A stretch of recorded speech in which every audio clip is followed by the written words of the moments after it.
2016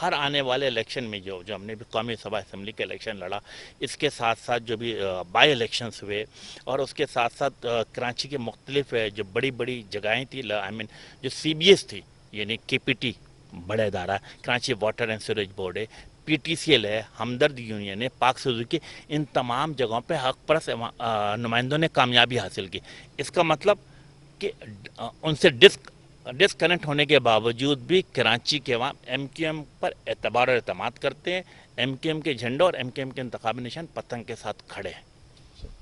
آپ سمجھتے ہیں سر گلگت بلتستان کے جو مسائل ہیں گزشتہ 70-72 سالوں سے، نہ تو گلگت بلتستان صحیح معنوں میں پاکستان کے ساتھ شامل ہو سکا آئینی طور پر، اور نہ مقبوضہ کشمیر کا مسئلہ ابھی حل ہوتا ہوا نظر آ رہا ہے، تو آپ کیا سمجھتے ہیں سر کہ مقبوضہ کشمیر کا جو مسئلہ ہے یہ کب سلجھے گا،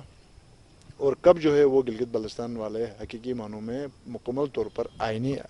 صورت میں پاکستان کا حصہ بنے؟ دیکھیے، آپ نے تو کشمیر کے حوالے سے ایم کیو ایم کی واضح پالیسی ہے۔ ایم کیو ایم کی کیا پالیسی ہے کہ rights of self determination should be given to the Kashmiri people, referendum should be held under the watchful eyes of the international community, and میں سمجھتا ہوں کہ let it be decided by the Kashmiri people، اور میں سمجھتا ہوں کشمیر جو عوام ہے وہ پاکستان کے ساتھ شامل رہنا چاہتے ہیں، پاکستان زندہ باد کے ساتھ کھڑے ہیں، تو یہ تو ایک بالکل صاف موقف ہے ہمارا۔ گلگت بلتستان، یس، ہم نے کہا کہ جو آئینی پرابلم کہیں پر اگر آ رہی ہے تو بالکل اس کو دیکھنا چاہیے، اور ہر صورت میں گلگت بلتستان کے عوام کے احساس محرومی کو دور کرنا ٹاپ پرائرٹی میں رکھا جائے۔ اس حوالے سے قومی اسمبلی میں سینٹ میں ایم کیو ایم نے کبھی کوئی اس حوالے سے رول پلے کیا ہے، یا آئندہ کوئی اس حوالے سے کوئی ارادہ ہے؟ آج ہمارے ایم این اے اسامہ قادری بھی آج گلگت کے دورے پہ ہمارے ساتھ موجود ہیں، ان کو یہ اسائنمنٹ دیا جا رہا ہے، انشاءاللہ تعالیٰ اس پہ لازمی طور پہ آنے والے چند ہفتوں میں آپ دیکھیں گے ہم کوئی نہ کوئی قرارداد لے کر آئیں گے۔ اچھا سر، کشمیر کا مسئلہ جو ہے ابھی تک حل ہوتا ہوا نظر نہیں آ رہا ہے، اور آپ کی جو اسلامی دنیا ہے وہ بھی پیچھے اس حوالے سے کوئی کھڑی نظر نہیں آ رہی، تو ہمارا جو سفارتکاری ہے یہ لک بزی ڈو نتھنگ نہیں ہے اس حوالے سے؟ دیکھیں، میرا خیال ہے کہ او آئی سی کے حوالے سے تو ہمیں مایوسی ہوئی ہے، ٹھیک ہے نا، لیکن میں سمجھتا ہوں کہ جو شروع میں جو مایوسی تھی، پہ یو این میں جو مایوسی ہوئی تھی، لیکن جس افیکٹو طریقے سے پاکستان کے فارن منسٹری نے کام کیا ہے، اور اب اچھے طریقے سے ان تمام ایشوز کو جو خاص کے جو شہریت منسوخ کرنے کی بات کی تھی انڈین ہیلتھ کشمیر میں، اور جو ظلم و تشدد جو بھارتی فوج کشمیری عوام کے ساتھ کر رہی ہے، تو اب اسے میں سمجھتا ہوں کہ اچھے طریقے سے اس کو تمام دنیا میں government of Pakistan high light کر رہی ہے، اور میں سمجھتا ہوں کہ یس، چیزیں آہستہ آہستہ تمام چیزیں جو ہیں وہ انڈین حکومت کے خلاف جاتی جا رہی ہے۔ سر آپ اتحادی ہیں پاکستان تحریک انصاف کے، یقیناً عمران خان صاحب کی حکومت کو وقتاً فوقتاً سیاسی جھٹکے جو ہے وہ ملتے رہتے ہیں، تو کبھی اس کا اقتدار جو ہے وہ ڈھولتا ہوا نظر آ رہا ہے، کبھی پھر کوئی نہ کوئی سہارا مل جاتا ہے، تو آپ کیا سمجھتے ہیں کہ 5 سال پورے گزریں گے سر سیاسی حالات؟ دیکھیں، میں ایک سیاسی ورکر ہوں جو جمہوری اصولوں پر یقین رکھتا ہوں، اور ایک سیاسی ورکر جو ڈیموکریٹک پروسیس پہ یقین رکھتا ہے اس کی ہمیشہ خواہش ہوتی ہے کہ جو بھی اسمبلی عوام کے ووٹوں سے منتخب ہو اسے ہر صورت میں 5 سال مکمل کرنے دیا جائے، اور مہنگائی کے حوالے سے ہم نے یہ ایشوز اٹھاتے رہتے ہیں، اور میں سمجھتا ہوں خود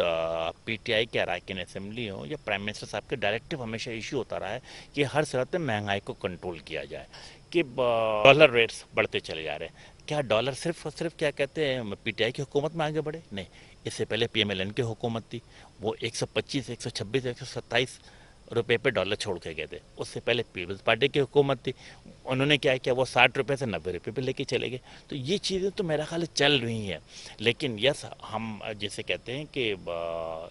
پاکستان کی محبت میں ہر صورت میں پاکستان کی معاشی صورتحال کو بہتر سے بہتر کیا جائے، ہمیں ایکسپورٹ پہ توجہ رکھنی چاہیے کہ ہم زیادہ سے زیادہ چیزوں کو باہر بیرون ملک بھیجیں تاکہ ہمارے پاس ڈالر ہو اور چیزیں بہتری کی طرف ہو۔ اچھی بات ایک دو چیزیں یہ بھی نظر آتی ہے کہ اسٹیٹ بینک میں جو زرد مبادلہ ہے وہ ایک اچھے اماؤنٹ پہ آ کے سیٹل ہوا ہے، اور دوسری کرنٹ جو بینک اکاؤنٹ ہے اس کے اوپر بھی ڈیفیسٹ کم ہوا ہے، تو یہ چیزیں میں سمجھتا ہوں آگے چل کے بہتری کی طرف جائے گی۔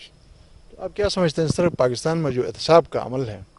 اس پہ ہر دور میں انگلیاں اٹھتی رہی ہیں، تو ایم کیو ایم اس چیز کو کس نظر سے دیکھ رہی ہے؟ دیکھیے جی،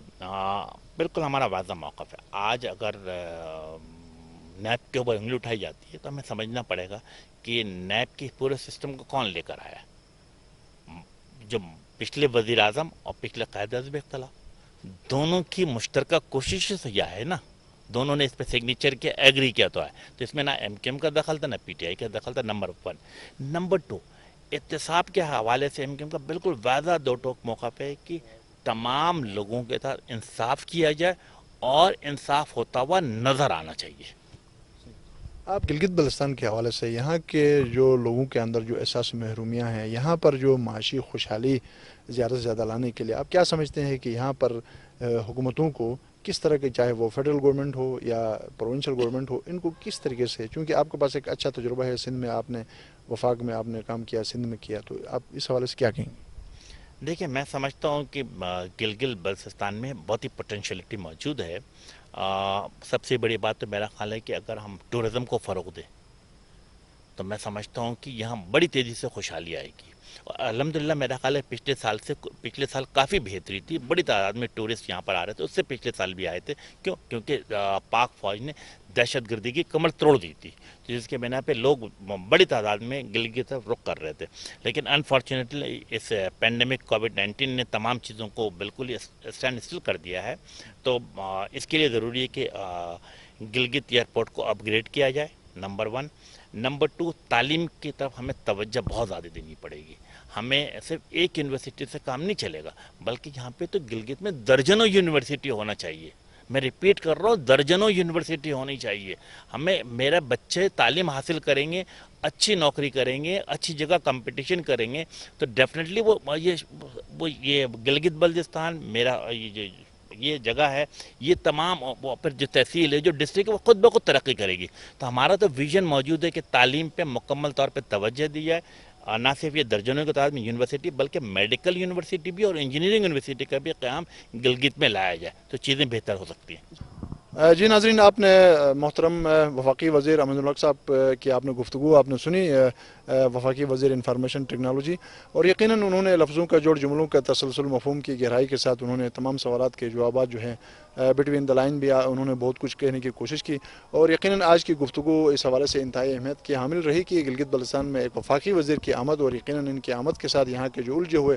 آئی ٹی کے حوالے سے جو الجھے ہوئے مسائل تھے, ان الجھے ہوئے مسائل کو سلجھانے میں ضرور مدد ملے گی. اور جو ہمارے ناظرین جو ملک کے مختلف حصوں میں ہمیں دیکھ رہے ہیں, اور جو گلگت بلتستان میں مختلف اضلاع میں, گھروں میں, تحصیلوں میں ہمیں دیکھ رہے ہیں, تو یہ ہم آپ کو بتا دیں کہ وفاقی وزیر گلگت بلتستان کے آئی ٹی کے حوالے سے جو ایشوز ہیں ان کو وہ بھرپور طریقے سے ایڈریس کر رہے ہیں. اور ہمیں امید ہے کہ اگلے چند ماہ کے اندر ان کا جو وزٹ ہے, اس وزٹ کے جو فروٹفل جو رزلٹس ہیں وہ یقیناً آپ کے سامنے آئیں گے. ناظرین, یہاں پر پروگرام احوال گلگت بلتستان کا وقت اختتام پذیر ہوا. اللہ کریم ہر گھر غریب محلہ شہر صوبہ اور ملک کو شاد اور آباد رکھے, آمین یا رب العالمین.